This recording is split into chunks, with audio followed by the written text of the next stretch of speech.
오늘 뒤집어지는 시그널. 왜 고용지표가 이렇게 나왔고 고용지표의 디테일한 분석은 어떨까? 그거 오늘 보러 들어오셨을 겁니다.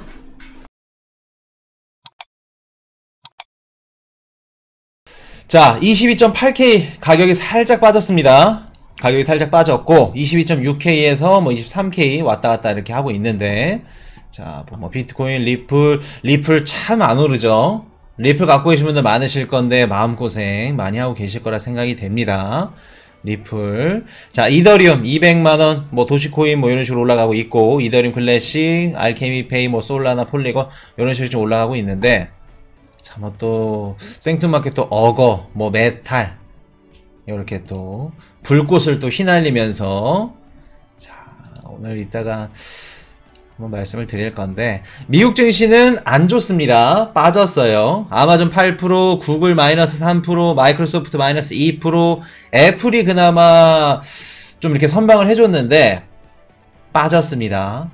왜 빠졌을까? 미국 증시 혼란의 장이야. FOMC 이후에 이런 분들이 많았죠. 아, 코인리치님 저는 이제 앞으로 모르겠습니다. 어떻게 가야 될지. 이도저도 아니 진짜 이런 멘탈이 바사삭 됐어요. 이런 얘기들. 근데 그게 진짜로 또 일어났죠. 좋은 고용지표 때문에 미국 증시가 깜짝 놀랐습니다. 자, 비트, 이더 전체적으로 안 좋습니다. 좋지 않고, 우리 롱 비율 77% 다시 올라갑니다. 롱 비율 많게 되면, 높으면 이거 롱천선 나올 수 있는 가능성. 흐름이 좋을 때, 상승을 할 때 롱 비율이 좀 많이 쌓였다. 롱 매물들이. 그렇게 되면 이번에 많이 상승했던 거, 우리 미국 테슬라도 마찬가지고 비트코인도 마찬가지고 숏스퀴즈 나왔죠. 숏이 많게 되면 숏 물량들이 청산이 나면서 어떻게 돼요? 가격이 말아 올라가죠. 롱 매물들이 많다. 야, 가자. 무조건 올라간다. 지금 분위기 좋죠. 롱 매물들이 많으면 많을수록 어떻게 된다? 롱 청산 나올 수 있는 가능성이 높다는 거. 그렇게 되면 숏스퀴즈 반대로 쭉 롱 청산 나오면서 가격이 빠지는 겁니다. 자, 그렇게 말씀을 드리고, 오늘 뒤집어지는 시그널. 왜 고용지표가 이렇게 나왔고 고용지표의 디테일한 분석은 어떨까? 그거 오늘 보러 들어오셨을 겁니다. 자, 미국 고용 충격의 환율 20원 가까이 폭등, 1250원 근접. 다시 원달러 환율이 튀기 시작했습니다. 원인은 금요일날 고용지표가 나왔는데 너무 좋게 나왔어. 신규 고용이. 진짜 말도 안 되는 지표가 나왔죠. 신규 고용 지표가, 자, 이따가 말씀을 드릴 건데, 월가 예상치가 거의 한 18만 건, 17만 건. 2월 3일날 금요일날 우리 실시간 방송 중간에 했었던 거죠. 예측치가 18만 5천 건인데 실제가 51만 7천 건이 나왔어. 지금 보시면 1월 6일날 20만 건인데 실제가 22만 3천 건, 12월 2일이 20만 건인데 26만 3천 건, 20만 건인데 26만 1천 건, 25만 건인데 26만 3천 건. 지금 작년 9월부터, 자, 9월이 아니지, 7월도 마찬가지고 8월도 마찬가지고 7월 계속해서 예측치보다 더 좋게 나오고 있습니다. 지금 고용시장이 지금 완전 견고하다는 거예요. 지금 보시면은 예측치가 18만 5천 건인데 거의 한 3배, 3배 가까이 좋게 나오는 51만 7천 건이 나왔습니다. 자, 이렇게 됐더니 어떻게 생각할까, 시장은? 어라? 며칠 전에 FOMC에서 제롬 파월 연준의장이 우리는 금리를 복수로 얘기를 했죠. 2번 정도 올릴 수 있다 라고 얘기를 했는데 시장은 믿지 않았습니다. 한 번 3월달에 올리고 이번 연도 하반기에 2번 내릴 거다, 그렇게 생각을 갖고 있는데 고용지표가 너무 좋게 나와. 조금 그냥 예상치보다 살짝 높게 나오면은 좋겠다, 지금까지 좋게 나왔으니까 이렇게 생각하겠는데, 거의 3배 가까이 좋게 나오다 보니까 진짜 제롬 파월 연준의장이 얘기하는 게 맞겠구나, 2번, 최소 못해도 2번 이상 올리겠구나. 지금 시장은 단기적으로 봤을 때 충격을 받았다는 겁니다. 그러면서 미 고용 충격에 환율 20원 가까이 폭등, 1250원. 원달러 환율이 최근 들어 많이 떨어졌죠. 1월달 미국 1월달 전세계 글로벌 증시 상승률로 그 탑5 안에 드는 게 코스피 코스닥입니다. 코스피가 아마 3등이고 코스닥이 5등인가 그럴 거예요. 그럴 정도로 원화 가치, 원화 수요가 늘어나면서 원달러 가치가 쭉 떨어졌는데 이번에 고용 충격 딱 한 번 하자마자 20원 가까이가 폭등을 했습니다. 지금 미 고용지표 호조에 코스피 코스닥 동반 하락, 당연히 원달러 환율 쭉 올라가니까 원화 가치 떨어지면서 외국인 자금들 쭉 빠져나가고 코스피 코스닥도 당연히 외국인 자금들 빠져나가겠죠. 하락하겠죠. 자, 미국 일자리 서프라이즈의 연준 금리 더 올릴지도 긴장하는 시장. 보시면 미국의 고용지표가 좋게 나오면서 또 뭐가 탁 튀었냐면, 자, 미국 국채금리 고용 호조의 시장에서 급등, 우리 미국 채권 시장에서 미국 국채금리가 급등을 했습니다. 거의 10년물 국채금리가 20bp 올라가면서 10년물 3.56 요런 식으로. 자, 근데 한 가지 아이러니한 게 뭐냐면 좀 이따가 코인이슈 FOMC 그 분석한 거 다시 한번 말씀을 드릴 거예요. 복습 겸. 이번에 FOMC 때 제롬 파월 연준 의장이 매파적인 발언이었어요. 매파적인 발언인데 시장이 덜 매파적으로 받아들였고, 그리고 예상했던 것만큼 매파적이지 않았던 이유가 뭐라고 말씀드렸죠? 코인 이슈가? 제롬 파월 연준 의장이 평소보다 좀 부드럽게 이야기를 했던 이유. 올 100억 부자님, 맞아. 사람들이 믿지 않아서. 지금 시장은 연준을 믿지 않습니다. 믿지 않아요. 고금리 고차가 되면 시간이 해결, 그것도 맞고. 자, 여기서 정답은 사람들이 믿지 않아서예요. 자, 이게 무슨 뜻일까? 제롬 파월 연준 의장이 FOMC에 나와가지고 매파적인 얘기들을 계속해서 연설을 해. 시장이 믿을까 안 믿을까? 지금 시장은 연준을 믿는다 안 믿는다? 안 믿는다. 그러면 어차피 얘기해봤자 미국 증시 하락만 하고, 지금 며칠 뒤에 이제 내년 대통령 대선 그 이제 출마 신청을 하는데 욕만 뒤질나게 먹는 겁니다. 민주당이 됐든 공화당이 됐든. 그럼 제롬 파월 연준 의장 입장에서는 지금 당장 금리를 세게 올릴 겁니다. 이렇게 얘기를 해도 FOMC 끝나고 우리 미국 국채 시장 어떻게 됐죠? 금리가 25bp를 금리 인상 했는데도 오히려 금리가 떨어졌습니다. 그 뜻은 뭐예요? 시장이 연준 의장, 연준의 말을 믿지 않는다. 근데 미 국채 금리, 고용 호조의 시장에서 급등했다 그러죠. 고용 지표가 좋게 나오니까 어떻게 돼요? 시장이 바로 반응을 해버려. 자, 그러면 반대로 얘기해 볼게요. 제롬 파월 연준 의장이 요 고용 지표를 미리 알았을까, 몰랐을까? 어차피 시장이 반응할 거 몰랐을까? 이게 진짜 아다르고 어다르다고, 정치적인 이런 것들이 이제 개입이 되면서 실리를 다 찾은 게 뭐냐면, 어차피 고용지표로 시장이 빠지나, 제롬 파월 연준 의장이 떠들어서 시장이 빠지나, 바이든 입장에서나 아니면 제롬 파월 연준 입장에서나 어떤 게 좋을까? 이게 퍼즐이 착착착 맞아가 지금. 고용지표가 좋으면서 지금 미 국채 시장의 금리가 어떻게 돼요? 쭉 올라갔습니다. 연준 의장은 알고 있다는 거예요.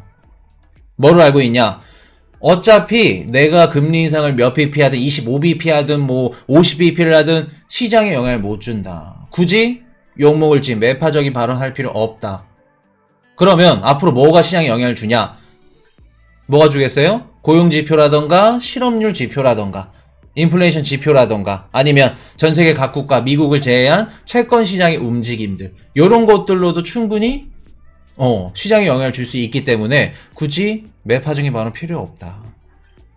자, 보시면 시장이 바로 반응을 합니다. 이런 식으로 쭉 국채금리가 급등을 해요. 제롬 파월 연준 의장이 아무리 막 떠들고 금리 인상하고 막 매파적인 발언해도 오르지 않았던 국채금리가 쭉 올라갑니다. 자, 그리고 한 가지 또 지표가 뭐냐면 ISM 1월 서비스, 이게 이제 PMI 지표가 뭐냐면 50 이상으로 나오면 좋다. 좋다고 하기엔 원래 이게 좋은 건데 지금은 안 좋지. 왜? 물가가 높기 때문에. 서비스 지표가 50 이상으로 나오면 확장세다, 좋다. 50 아래로 떨어지면 소비가 떨어졌구나, 서비스업이 떨어졌구나, 미국 GDP의 70% 가까이가 서비스업, 미국은 소비의 나라죠. 그렇기 때문에 서비스업 구매자 관리 지수 지표가 50을 넘었습니다. 55.2. 어떻게 보면 경기 확장이 되는 거고 경기 침체를 회복하고 이제 좋은 쪽인데 지금 금리를 미친 듯이 올리고 있고 어떻게 해요? 얼마 전에 또 FOMC 회의였어. 이러다 보니까 당연히 좋은 지표임에도 불구하고 또 안 좋게 받아들인다. 요렇게. 우리가 지금 불과 몇 주, 한 몇 달, 한두 달 됐나요? 원래 작년 같았으면 좋은 지표, 고용시장이, 고용지표가 좋아. 그러면 시장이 빠졌죠. 근데 지금 잠깐 고용지표가 좋게 되면, 경기 침체 안 가는구나. 좋은데, 이게 고용지표가 너무 예상치보다 너무 높게 나와. 그리고 FOMC랑 근접하다 보니까 좋은 지표가 나와도 시장이 좋게 받아들이지 않는 겁니다. 충격으로 받아들이는 거예요. 이렇듯이 지금 매주도 아니야. 그냥 시시각각 그냥 몇 분, 며칠 단위로 이렇게 바뀝니다, 시장이.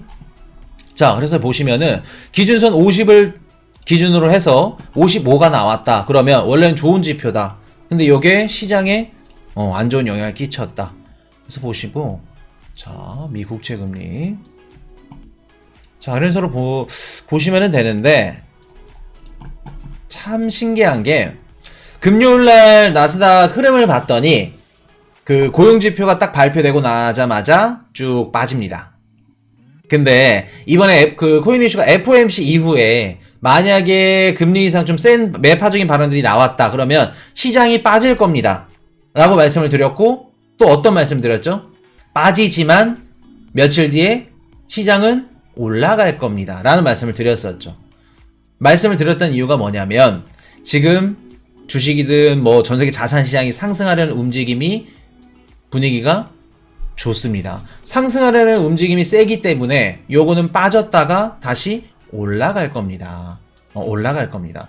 금요일 딱 하루만 봤을 때도 빠졌어. 고용지표 발표되고 우리 PSMI 지표 발표되고 쭉 빠졌다가 다시 올라갑니다. 회복을 하다가 또 애플이 또 괜찮은 애플이 조금 끌어올려줬다가 또 마지막에는 쭉 떨어지죠. 그래서 지금 보시면은 전체적으로 시장에 올라가려는 상승하려는 움직임은 강하다. 그걸 우리가 이제 토대로 알고 가셔야 됩니다. 자, 그렇게 말씀을 드리고, 자, 일정 한번 말씀을 드릴게요. 중요한 일정. 2월 7일 내일입니다. 제롬 파월 연준 의장이 워싱턴 경제클럽이라고 여기에서 이제 대담이 예정이 있는데 워싱턴 경제클럽 회장이 뭐 데이비드 루벤스타 칼라일 그룹의 창업자라고 합니다. 그분이 이제 얘기를 하는데 그분이 좀 질문이 굉장히 날카로워. 그러니까 어떤 식이냐면은 뭐 블룸버그라든지 뭐 이런 월가 쪽 거기서 잔뼈가 굵었어요, 이분이. 그래서 100% 어떤 얘기를 할 거냐면은 이번에 51만 2천 건 고용지표가 너무 좋게 나왔는데 FOMC 때 디스인플레이션 요거 계속 말하지 않았냐. 그렇게 좀 곤란한 질문들을 계속해서 해줄 겁니다. 그래서 내일 있을 제롬 파월 연준 의장이 어떤 얘기를 하는지 그것도 시장에 충격을 큰 충격은 아니지만 어느 정도 영향을 줄 거다라는 말씀을 드리고 2월 7일 날 그리고 일정 많습니다. 다시 리셋됐어요. 요거 일정 정리하고 이거 수집하는데도 시간이 꽤 걸려. 자, 2월 9일날 미국 신규 실업수당 청구 건수 22시 30분. 이번 달은 고용지표 굉장히 중요합니다. 그리고 우리가 여름쯤 되면은 좀 더워질 때쯤 되면 이제 실업률 지표들이 중요하게 될 거예요. 이런 식으로 나오게 되면은 좀 실업률이 중요해진 지표가 조금 더 늦춰질 수 있겠죠. 근데 원래 워낙 미국 같은 경우는 좀 이게 고용지표도 그렇고 고용시장도 그렇고 좀 유동적이라서 금방 또 급변할 수 있다는 거 말씀을 드리고 그 다음날 중국 PPI 지표 발표되고 미국 소비자 물가지수 2월 14일날 CPI 요거 중요하겠죠. 매달 있어, 매달. 어떤 분이 그러시더라고요. 야, 코인 이슈야. 뭔 놈의 이렇게 지표들이 많고, 뭐가 발표가 많고, 한 달에 한 번 미국 CPI는 발표되고 있고, 못 살겠다. 진짜 속이 답답해서 못 살겠다. 뭐가 이렇게 많냐. 우리가 제롬 파월 연준 의장이 어디서 인터뷰를 하고, 무슨 대담이 있고, 그것까지 알아야 되냐. 하시는데, 그것까지 아셔야 됩니다. 그것까지 아셔야 돼요. 자, 다시 한번 말씀드리면 2월 15일 미국 소매 판매 지표 발표되고 16일날 생산자 물가지수 PPI 발표됩니다. 17일 FOMC 회의록 공개돼요. 2월 중순이 아주 알차죠. 꽉 차 있습니다. 2월 23일 유로 CPI 발표되고 24일 개인 소비 지출 물가 PCE 발표됩니다. 그래서 똑같은 날 코어 PCE까지 같이 발표되니까 요 지표도 중요하다는 거. 그리고 3월 24일인가요? FOMC 금리 인상이 있고 그 전에 3월 3일 미국 베이지북 공개된다는 거. 그래서 뭐 이번 주 중요한 지표를 꼽자면, 자, 다시 돌아와서 월요일이니까 2월 10일이 금요일이네요. 뭐 요렇게 있을 수 있겠네요. 요 세 가지 이번 주 중요한 지표. 그래서 뭐 가장 중요한 지표는 요렇게 두 가지.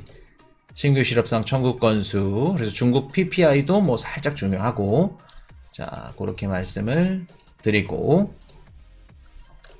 자, 신규 고용 지표 좋게 나온 거에 대해서 좀 분석을 해드릴게요. 어떤 부분이 좀 좋게 나왔는지. 1월 신규 고용이 51만 7천명. 그리고 실업률도 월가 예상치가 3.6이었습니다. 근데 3.4. 이게 어느 정도냐면은 실업률이 1969년도, 그러니까 한 30년, 한 50년 전에 높게, 지금 좋게 나왔을 때 실업률이 3.4였어요. 그러니까 거의 최저 수준이, 거의 미국이 거의 한 50년, 한 50에서 한 60년 정도 거의 밑바닥인 최저 수준이 지금 실업률이. 그만큼 실업자가 없고 미국의 고용시장이 탄탄하고 좋다는 겁니다. 참 아이러니하죠. 진짜 어려울 겁니다. 막 경제학자분들도 지금 막 해골 지진 날 거예요.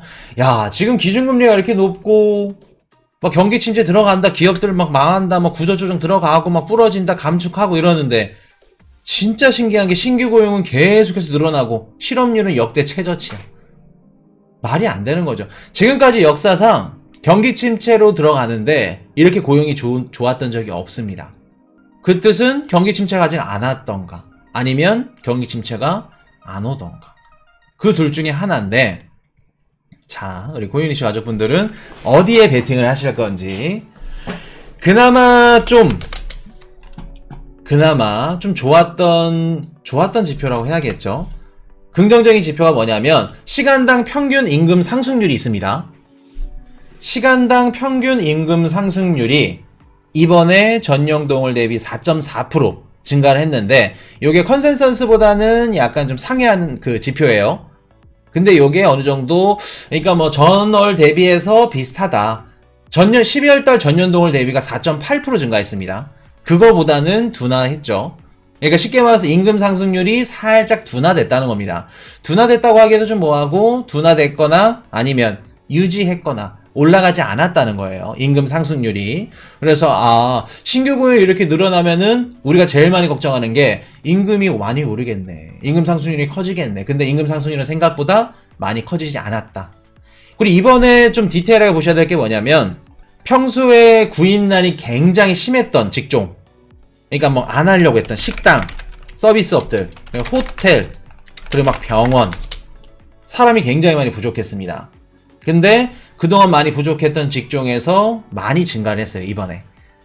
그렇게 되면서 미국의 구인 시장의 좀 불균형을 해소를 했다. 그래서 그런 점에서 어떻게 보면 고용의 질이 전보다는 살짝 조금 높아졌다.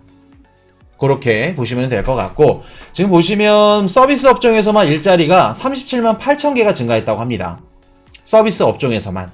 그래서 이번에 신규 고용이 좀 늘어난 게 서비스업이 많이 늘어났다.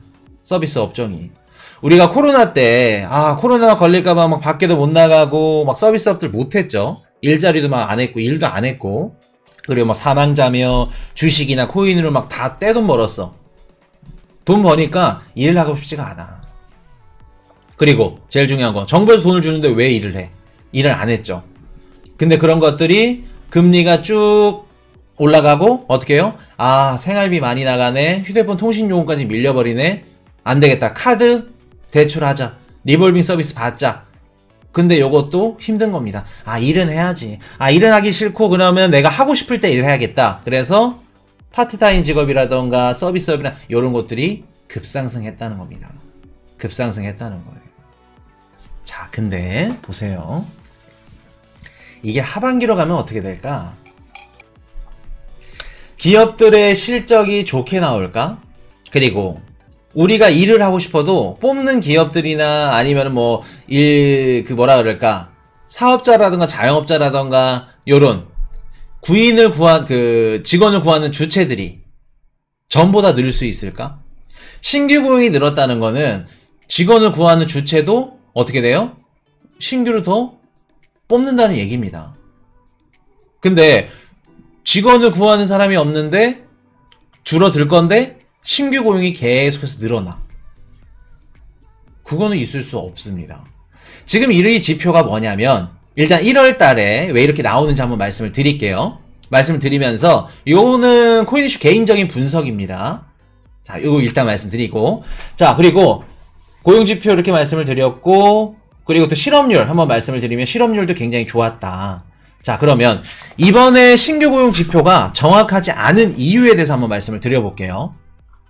자, 1월달 신규 고용 수치가 왜 변동성이 심하냐면 다른 달에 비해서 신뢰성이 좀 떨어집니다. 이 51만 7천 명이. 물론 이 미국에서 발표한 지표가 맞지 않다라는 얘기는 아니에요. 근데 정확성이나 신뢰성이나 이런 것들이 다른 달에 비해서는 변동성이 심하기 때문에 조금 다를 수 있다는 거. 이게 1월 달에 우리가 뭐 업종을 분류를 합니다, 보통. 그래서 인구수를 어떻게 해야 될지, 또 통계 대상으로 해서 그 인구는 몇 명을 해야 될지, 이런 것들이 1월 달에 다 재설정이 돼요. 어떻게 보면 벤치마크라던가 이런 것들, 인구 수치나, 그리고 또 계절 조정까지 이런 것들, 폭까지, 이런 것들을 다 많은 부분들이 재수정이 들어가는 게 이번 달 1월 달입니다. 그렇기 때문에 이제 2월 달이, 이번 달 2월 달이죠. 또 태클 거실까봐. 이번에 발표된 지표가. 그렇기 때문에 한 가지 예를 들면은 이번에 고용지표에 대해 예상을 했어. 각 애널리스트들이. 모건 스탠리가 17만 5천 개. 그리고 골드만삭스가 30만 개. 그리고 CT가 30만 5천 개. 캐피털 이코노믹스가 15만 개. 지금 예를 들어서 4개의 기관이 예측을 했는데 예측치가 다 어때요? 어디는 30만 5천 개, 어디는 15만 개, 어디는 17만 5천 개, 어디는 30만 5천 개. 각양각색이죠. 그만큼 뭐예요? 예측할 수가 없다. 편차가 크다. 월가 애널리스트들도 이렇게 편차가 클 정도로, 그렇기 때문에 변동성이 굉장히 심하다. 자, 우리가 지금 보고 있는 고용지표. 고용지표는 선행지표인가요? 후행지표인가요? 당연히 후행지표죠. 기업들이 먼저 뭐 해고를 해가지고 그게 선행으로 땡겨질까? 기업들이 우리 해고합니다. 우리 감축하겠습니다. 그러면 그 이후로부터 어떻게 돼요? 지표들이 쭉 나오겠죠. 그만큼 실업률이 올라가고 어떻게 돼요? 고용시장이 쭉 가라앉겠죠. 고용지표는 후행지표입니다. 그러면 이게 작년 10월부터 미국 빅테크 기업들이 너도 나도 이제 시작을 했는데, 그런 뭐 빅테크 기업뿐만 아니라 뭐 서비스업이든 여러 직종에서 고용을 감축하고 계속해서 긴축하는 것들이 크게 반영이 됐다 안 됐다? 후행지표가? 크게 반영이 안 됐다. 반영이 안 됐다. 물론 신규 고용이 늘어난 거 좋습니다. 맞습니다. 서비스업에서 신규 구인이 늘어난 것도 맞아요. 고용도 늘어났고. 근데 만약에 반영이 됐다 하는 지표일지언정, 지금 기준금리가 4.5죠. 3월달 4.75 거의 기정사실합니다. 5월달까지 올리게 되면 5%예요. 기준금리가 5%인 상황에서 기업들이며 자영업자들이며 기존의 대출들, 카드 대출이며 뭐 통신요금 밀린 뭐 연체자라든가 아니면 카드 리볼빙 서비스 한 분들이라든가 이런 분들이 기준금리가 높아진 상태에서 직원들 월급 비용을 감당할 수 있을까? 고용시장은 뭐냐면, 어떻게 보면은, 뭐랄까, 지금 고용시장이 좋을 수 있어요. 왜? 충분히 좋을 수 있어. 지금 좋은 이유는 뭐냐면, 우리가 코로나 때, 우리, 오미크론만 터졌을 때만 하더라도, 밖에 못 나갔죠. 못 나갔고, 뭐 2차, 3차 백신 맞고, 해외여행 꿈도 못 꿨습니다. 근데 지금 최근 들어서 해외여행도 시작했고, 어떻게 해요? 여행도 그렇고, 코로나 때 못했던 보복 소비가 계속해서 일어나고 있죠. 그러면 미국인들 뿐만 아니라 전 세계 국민들이 소비가 어떻게 돼요? 줄지 않아요. 코로나 때도 마찬가지고 작년보다 비해서 줄지가 않습니다. 오히려 계속해서 소비는 쭉 일어나고 있고, 소비를 하게 되면은 당연히 어떻게 돼? 사람인지라 일을 해야 돼. 내가 돈을 안 쓰면 일을 할 필요가 없어. 그냥 집에서 그냥 계속 있어. 그냥 방한퉁수라고 해야 되나요? 히키코모리라고도 하고, 그냥 부모님이 밥 해주면 그거 먹고, 방문 닫고, 입을 뒤집어서 그냥 혼자 나는 왜 이럴까? 컴퓨터 게임 하고, 아침에 또 해보고, 그게 일상이야. 근데 내가 핸드폰도 사야 되고, 여자친구도 만나고, 통신요금이 막 늘어나고 그러면은 어떻게 돼요? 일을 해야 돼. 당장 일을 해야 돼. 그러면 요런 신규 고용 지표가 좋게 나왔던가, 실업률 낮게 나오는 요런 지표들이 상반기에는 충분히 좋게 나올 수 있다. 왜? 코로나 때 이런 것들 좀 억눌렸던 이런 소비들이 일어나면서 어떻게 돼요? 고용 지표도 쭉 올라갈 수 있다. 근데 기준금리가 4.5에서 4.75, 5% 계속해서 중반기 하반기까지 이걸 끌고 간다고 하면, 내가 열심히 대출 이자가 높고 기준금리가 높고 일을 하고 싶어도 어떻게 해요? 직원을 구하는 주체들이 다 무너집니다. 무너지는 거예요. 그렇기 때문에 어떻게 된다? 당연히 고용시장, 실업률도 마찬가지고 이런 것들이 무너질 수밖에 없다. 그리고 그런 것들 다 제외하더라도 지금 연준은 뭐를 하고 싶어요? 제롬 파월 연준 의장이 14일날 발표되는 거, 연착륙, 그거는 본인 희망사항이고, 그냥 그 시장을 좀 안도하게 해주는 멘트고. 자, 인플레이션을 낮추고 싶어 하죠. 물가를 어떻게 해요? 잡고 싶어 합니다. 6%까지 아주 잘 잡았죠. 근데 6%에서부터 밑으로 쭉 내려가는 거는 어떤 물가라 말씀드렸죠? 코인 이슈가? 미국 물가의 거의 한 40% 가까이 차지하는 렌트비, 그리고 임금 인상. 우리가 물가가 한번 올랐어. 최저임금이 올랐어. 경기가 안 좋았기 때문에 다음 연도는 좀 최저임금 떨어뜨리겠습니다. 그런 적 있나요? 우리가 짜장면집에 갔어. 한 그릇에 5,000원인데 경기가 너무 안 좋아서 3,000원을 내리겠습니다. 미용실에 갔어. 커트 하나에 남자 15,000원인데 장사가 좀 안 되고 힘들 것 같아서 10,000원으로 내릴게요. 그런 적 있나요? 스티키한 끈적끈적한 물가들이 남아있다. 그러면 여기서 어떻게 돼요? 금리를 더 올리던, 아니면 금리가 높은 상태에서 쭉 끌고 가야겠죠. 근데 고용시장이 이렇게 좋고 실업률이 이렇게 낮으면, 상식적으로 생각을 해보면 우리가 실업률이 신규 고용시장이 치열하고 그러면 너도 나도 다 구인하려고 그래. 당연히 임금 상승률 올라가겠죠.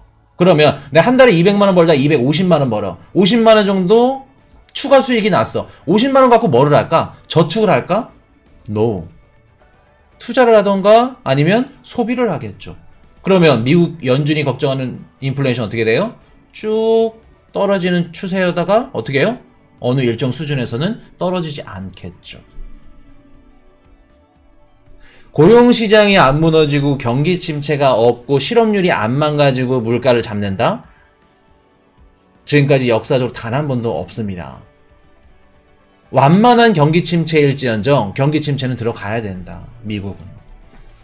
이해되셨죠? 그렇기 때문에 요런 좋은 지표들 충분히 나올 수 있다. 자, 1월달 신규 고용 51만 7천명 좋게 나온 이유 이제 좀 아시겠죠? 그래서 어떤 분이 답답하셨나봐.